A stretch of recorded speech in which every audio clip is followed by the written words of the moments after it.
Ashton Larson enters the transfer portal. Why and what does it mean for the LSU outfield in 2026? We're talking about it. Locked on LSU. Here we go.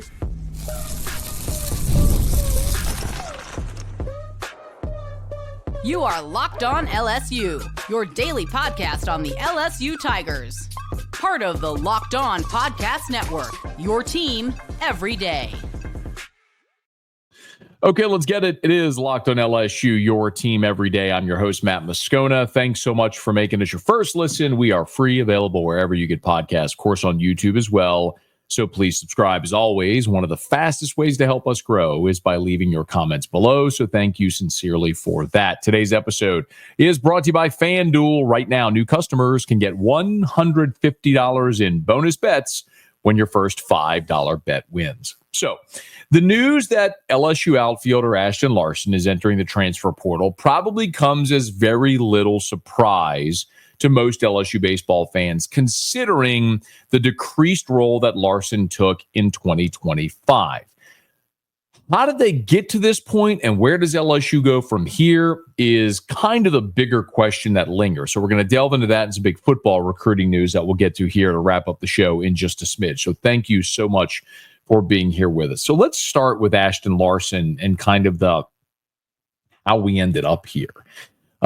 If you don't remember, I'll give you a little bit of a refresher. So Ashton Larson was the number one player in the state of Kansas out of Overland Park. So Overland Park is a suburb of Kansas City. At 6'2", 200-pounder out of St. Thomas Aquinas, lefty, and was a good defensive outfielder for LSU as a freshman. But really his impact as a freshman came at the plate, because Larson comes in as a freshman and by the end of his freshman year ends up as the everyday right fielder.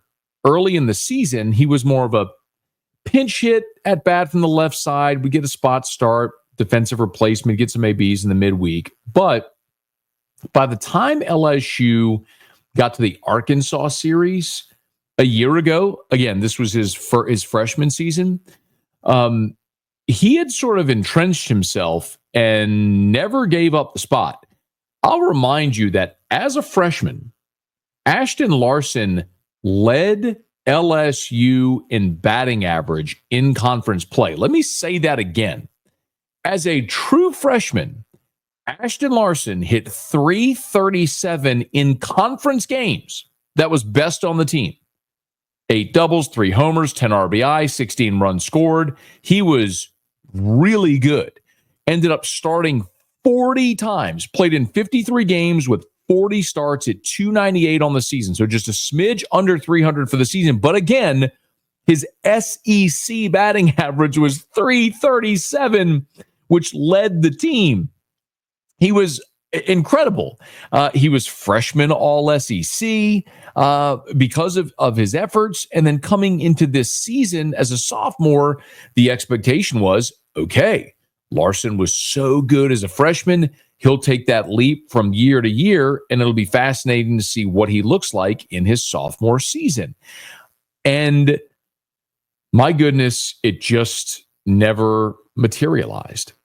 As a freshman, Ashton Larson played in 53 games with 40 starts. He had 141 at-bats as a freshman. In his sophomore season, he played in 34 games and had 39 at-bats. 39 at-bats on the entire season. Again, as a freshman, had 141 ABs, started 40 times, started 40 games. This year, played in just 34 games with 39 at-bats. And the crazy part of it, too, is because when you go back to the opening weekend, of course, we know how the outfield was set opening weekend. And Stanfield was center and Curiel was entrenched at left, which he never gave up. And then there was the rotation in right, where Fry took his shot in right, Pearson took his shot in right, Brown took his shot in right, and then there was Larson as well. Well, LSU, if you remember, opened up the season against Purdue-Fort Wayne. And Larson had a pinch hit at bat in each of the first 2 games, but he got the start in the series finale and went 3 for 4 with a double and a homer. I mean, it was crazy because when he got the opportunity, it was really good. But over the course of the season, in really just a left-handed pinch hit role. Larson hit 256 on the season. And the reality is there were just too many better options ahead of him to justify giving Larson those ABs. When Derek Curiel comes in and from game one is the starter in left field, is entrenched there all season, leads your team in batting average, he's not coming out of the lineup. And then you had Chris Stanfield, the veteran who entrenched himself as the everyday center fielder, was a really productive 9-hole hitter for most of the season, ended up batting 7th there toward the end of the season and postseason in Omaha. As a lot of that shifted, as we learned with Dickinson's injury, with Braswell's offensive struggles. But he was Stanfield's a bottom third of the lineup producer for you. And then we know what happened with the platoon in right field with Brown and with Josh Pearson. And so Larson's opportunities just weren't there. I mean, if Ashton Larson had been an everyday player on this LSU baseball team, I think he could have been a 300 hitter in conference play again, had he gotten those at bats. But there were just better players ahead of him. And it's one of those things that it just becomes unfortunate at a place like LSU, where sometimes you have really good players that just don't get to play. A great example of this from a year ago was Paxton Kling. Paxton Kling, just if you didn't follow it, remember Kling was from Pennsylvania, long-haired dude, speed, could fly like the wind. Speedy outfielder, but really struggled with the bat. As a freshman, played in 57 games and hit 289. As a sophomore, the bat really struggled. He dropped down to 222 in his sophomore season, and he had only 126 at-bats on the year. So, and that's a part when Ashton Larson became an everyday player. Well, Paxton Kling, going into his draft year, knew he had to play, knew he had to get 200 at-bats, knew that coming to LSU with Stanfield coming in and Brown coming back and Larson coming back and Curiel coming in, it was going to be hard to get consistent ABs. So he went to Penn State and started 56 games, had 212 ABs. And by the way, if you didn't follow it this year, Paxton Kling, yes, that Paxton Kling, went to Penn State this year in the Big Ten and hit 358. How you doing? Paxton Kling hit 358. He struck out 45 times in 212 at-bats. For context, a year ago, he struck out 43 times in 126 at-bats. So he had 100 more at-bats and 2 more strikeouts than his last year at LSU. It clicked. He went to a spot where he wasn't pressing. There weren't giant crowds. There wasn't a ton of pressure to win. He could just go play center field every day and swing the bat, and he hit 358. And that's what Ashton Larson is going to have to do next year. Because if he came back to LSU, he would be entrenched in a position battle. And maybe there's injuries. And you don't ever want to see that happen, knock on wood, but maybe someone slumps, and maybe the opportunity is there. Or maybe the same thing happens again, where Larson is a guy that gets 40 at-bats on the season as a pinch hit role in his draft year. So look at Paxton Kling. Did he make the right decision for himself? He absolutely did. He went to a place where he got to play every day, and he hit 350, and good for you. And I think that's what Paxton Kling is going to have to do. And I've played this soundbite for you before, but I'm going to play it again. And I have a feeling, if you're an everydayer, shout out, you've heard this, but I have a feeling that I'm going to save this soundbite, and I'm going to use this a ton heretofore when we talk about LSU baseball. But this was after LSU beat Arkansas in Omaha, the Jared Jones walk-off, the crazy ninth inning rally. And Jay Johnson, after that game, said this. I mean, it's not just a saying. Like, at LSU baseball, the expectation of the player is I will always place the needs of the team above my own. And we have so many examples of that. I will always place the expectation of the team above my own. The expectation is always place the needs of the team above my own at LSU. At LSU, your job, Jay Johnson's job, isn't to groom guys for the next level. Jay Johnson's job is to win games at LSU. And in so doing, he's going to recruit great players who are getting ready for the next level. And obviously, you're going to see Cade Andersons and Anthony Ionsons and Chase Shoreses and Jared Joneses and all these different guys. And that's they work in tandem. But it's not a scenario where Jay Johnson's going, got to get Larson ABs. I got to get Larson ABs because of the scouts. And like, that's a minor league issue. When you're the coach at LSU, your job is win. And when Derek Curiel is in your lineup, he's going to play every day. And that means Ashton Larson can come battle for a job, but he's going to be battling for a job. If Ashton Larson needs to go play every day, he needs to go somewhere where he's going to be the best option to play every day. And that's not a guarantee at LSU. So I get it. Again, I don't mean for it to sound negative with that soundbite. It's just that's Jay Johnson telling you the reality of the situation, is that sometimes there's going to be talented players who get caught in a logjam and are going to have to leave to go get ABs and reps so that they can move on in their baseball career, even if they would love to stay at LSU. But Ashton Larson, forever a national champion, part of the 2025 LSU Tigers, and he'll finish his career elsewhere. So what does that mean for LSU in the outfield in 2026? I want to talk about that as we continue Locked On LSU, your team every day. Summer sports are in full swing, and whether you're all about baseball under the lights, golf on the green, or high-stakes soccer action, FanDuel is the best way to make every game even more exciting. You're already following the action, so why not make it a little more thrilling? With FanDuel, you can get in on the game while your friends are getting sunburned at the beach. I'm not going to lie to you, I was just at the beach, but I didn't get sunburned, and I was certainly playing along with FanDuel. It's easy to use. It's fast to pay out, makes every regular season game feel like a must-watch event. So right now, if you are new to FanDuel, new customers can bet just $5 and get $150 in bonus bets if your first bet wins. It's that easy. So open the FanDuel app today or visit FanDuel.com to get started. That's FanDuel.com to get started.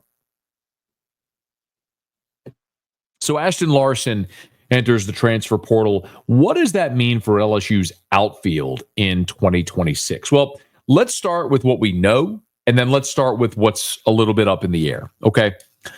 So if we start to diagram this out, what we know for certain is that Pearson is out of eligibility. Okay, so Josh Pearson, who had a really strong LSU career, very, very good LSU baseball player, not a pro prospect, doesn't have any of the 5 tools that you would consider elite. Average power, speed, arm, glove, none of those are elite. Probably not a draftable prospect, but a guy who is a good college baseball player. Josh Pearson this season ended up hitting .289, and he is forever a 2-time national champion. So Pearson's gone. We know that much. And Larson, obviously, now is gone as well in the transfer portal. The big, gigantic question mark is Chris Stanfield.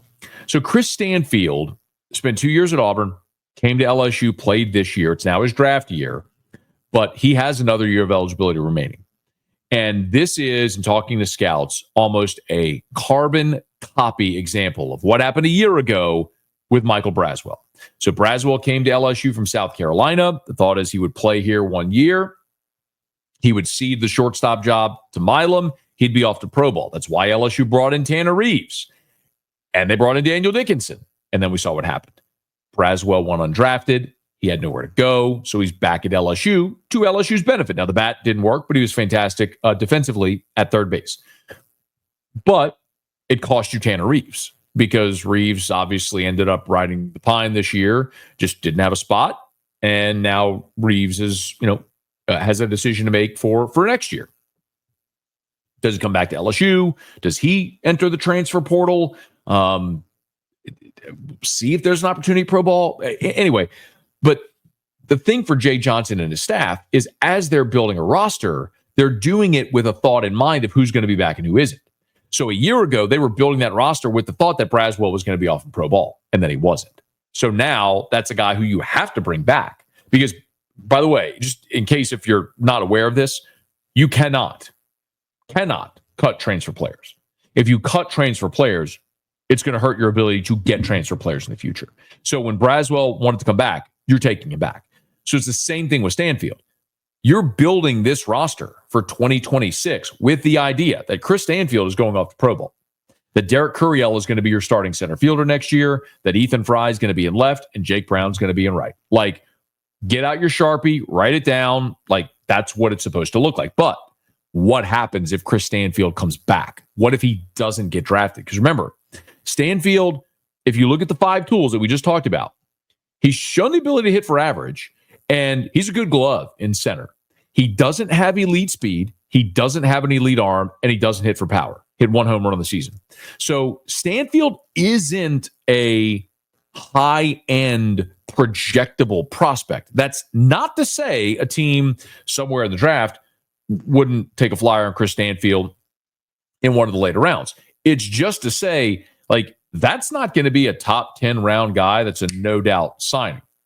He's a guy that you're sitting there kind of holding your breath, like, and it's this weird catch-22 where, you know, the irony of saying like an experienced senior coming back would be a bad thing. Of course, that's a great thing in a vacuum. Like, it's this veteran player who's the center fielder on a championship team. He's a good defensive outfielder. He showed he could hit in conference play. Like, that's a good thing, right? Well, if Stanfield comes back, then what do you do with Brown and with Curiel and with Fry and the 4 freshmen coming in who we're going to talk about in just a second? So it's almost one of those things where, like, you're kind of holding your breath, hoping that Chris Stanfield gets drafted, because that's how you built this team, was with the idea that Stanfield wouldn't be back. Now, you could spin it as well and say, well, it ended up being a great thing that Braswell came back. It didn't help you offensively, but his glove was outstanding. He only committed 3 errors all season. The last error was against Oklahoma. I mean, I talked to Michael Braswell on my radio show last week, and he pointed out that all 3 errors he had this year were when they were shifted. They were in the defensive shift when he was playing more towards short, when he committed all 3 errors this season. Did not have an error playing a true third base. That ended up being a really good benefit for you. But again, it might cost you Tanner Reeves. Again, we'll see how that all plays out. But anyway, so Pearson and Larson are gone. Stanfield is the big question mark.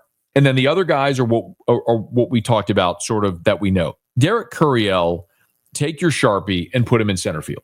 Like, Curiel played left this year as a freshman with a veteran in Stanfield playing center. Now, as I talk to scouts, they do not project Derek Curiel today as a center fielder, because he actually, despite what we may think, he doesn't have great speed and he doesn't have a great arm. So he's probably going to be a corner outfielder at the next level. And right now, he doesn't hit for power either. He certainly hits for average. He's got a good glove, but he's got great size, great frame. So that's sort of the thing with Curiel, right? Because he's got the 6'2" frame. They'll put size on him, and he will get faster, and he will get stronger, and he will hit for power. Like that. That's why Curiel is a great prospect, is because of the projectability with that frame, and the fact that you realize he's nowhere near his physical ceiling yet. And he's just not there yet as a defender. But nonetheless, Curiel is going to be your center fielder. Like, Jake Brown actually is a more ready-made prospect today who actually does project as a center fielder at the next level. 6'2", 220 as a cannon for arm. Remember, I mean, he was a left-handed pitcher through mid-upper 90s coming out of Barb. So he does have the glove and the speed and the athleticism and the arm and the ability to hit for power and average. So Jake Brown is a 5-tool guy.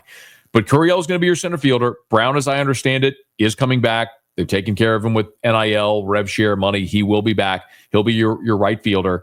And then the thing is always, like, if you ever want to sort of hide, air quotes, hide someone in the outfield, you'd hide him in left. And so that's probably where Ethan Fry gets his start in 2026. I'm assuming Ethan Fry, the best information I have is that the assumption is Ethan Fry will come back. Now, remember, Fry battled an injury a year ago and was very spotty, but was fantastic for you as a right-handed DH this year and showed he can hit at this level, which is awesome to have him back. And so you may think, well, why doesn't he get drafted? Well, because he hasn't shown the ability to play a position anywhere. And again, MLB is drafting on projectability. And Ethan Fry has not shown his ability to play any type of position. And power hitting, power bats from the right side who maybe just play first base or DH like Jared Jones are a dime a dozen. So there's just not scarcity there. So it's not going to be in high demand. Like, that's another one with Jared Jones. Like, that's a guy who isn't going to project super high in the draft because he's a power hitting right-handed power hitting first base DH. Those aren't in high demand. So does Jared Jones come back and play another season? Maybe. But with Fry specifically, it's another one of those situations where you realize He's not going to have a super high draft ceiling.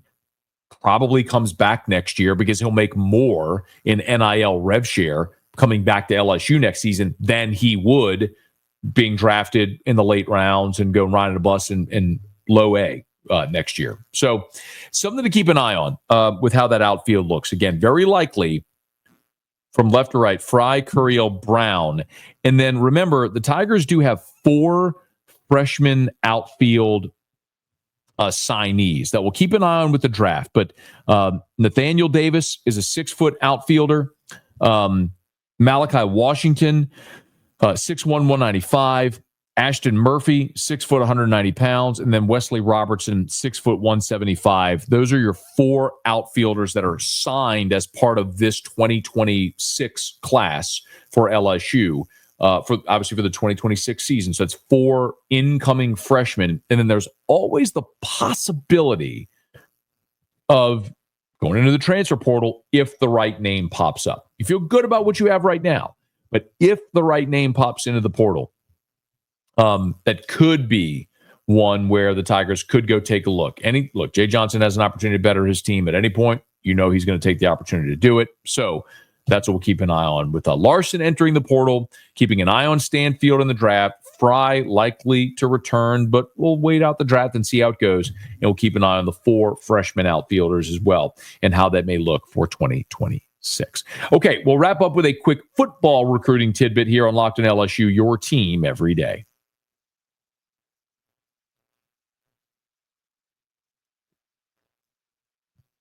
Every week, I have the chance to visit with Shea Dixon from On3, the Bengal Tiger. And while I'm on vacation, I'm not going to have that opportunity this week. So we'll resume our conversations with Shea next week. But that didn't stop Shea Dixon from dropping a tasty little tidbit on the interwebs on Monday. So LSU was just landed a commitment from Des Ellis out of Franklin Parish, the 11th commit for the class of 2026.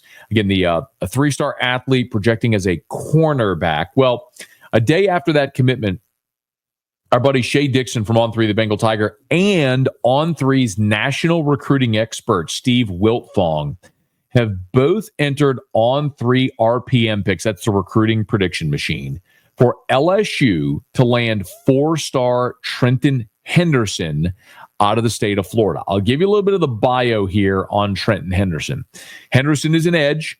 So again, defensive edge rusher, and you got to love the build. 6'4", 225 pounds. And this is a dude that when you look at everything from the star rating ranking and then the offer list as well, it is all there. So in the On3 composite, he's the number 59 overall player in the country. Not 59 edge. He's the number 11 edge in the country. The number 59 overall player in the country. As a matter of fact, 24/7 Sports rates him as the number 28 player in the country. Again, at any position. On3 actually rates him the lowest at number 77, but in the composite, he's number 59. So again, as high as the number 28 overall player in the country. So you were talking about a high 4-star here, 6'4", 225. But what's the thing I tell you all the time? Again, everydayers, you can say it out loud if you want.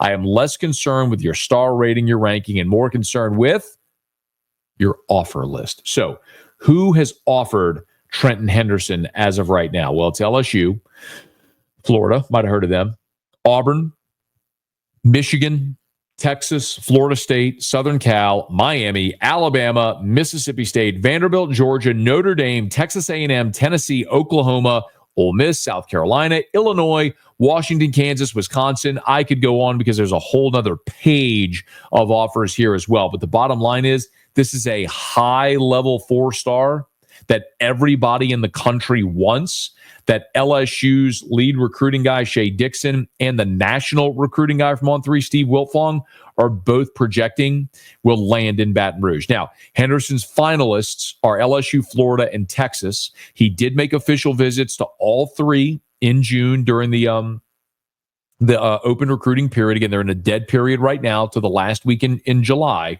but a dead period right now. And you're starting to see a lot of guys make their announcements here in the summer before their senior year starts. So that's going to be one worth keeping an eye on right now in Trenton Henderson. So again, Trenton Henderson, 4-star out of Florida. It's projected now by Shea Dixon and Steve Wiltfong that'll land in Baton Rouge. The Tigers presently right now have 11 commits for the class of 2026, led by 5-star wide receiver Tristan Keys and 5-star defensive lineman Richard Anderson.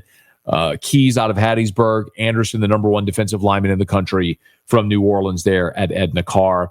The other big news, 2 receivers, Jabari Mack and Kenny Darby from the state of Louisiana, both announced over the weekend they're shutting down their recruitment. So not taking any more visits. They are locked into LSU, and they will sign with LSU in December. So a big boost for the Tigers here in the class of 2026, as they're still pacing for potentially the number 1 class in the country for 2026. Long way to go. Still got to see what they end up doing at quarterback, if they're able to flip one of the top quarterback prospects in the country after missing on Bo Bentley and then Bryson Beaver, who also committed to Oregon after LSU had thrown in the late offer. So Tigers still have a lot of work to do for 2026. But the name to file away, jot it down, remember it, because this could be the next one to pop, is Trenton Henderson, the 4-star, high 4-star defensive edge out of the state of Florida. We'll be following it all the way to and through signing day. And look, y'all, football is almost here. SEC Media Days, we're about 3 weeks away from SEC Football Media Days. You know you better be locked right here on Locked On LSU. Hey, thanks so much for making us your first listen. If you're on podcast, please subscribe on your favorite podcast app. Rate us, leave a review. If you're on YouTube, smash that like button, subscribe to the channel, hit the bell so you're notified whenever we post a new video. And let a friend know that if they love the Tigers, we got you here every single day for Locked On LSU, your team every day.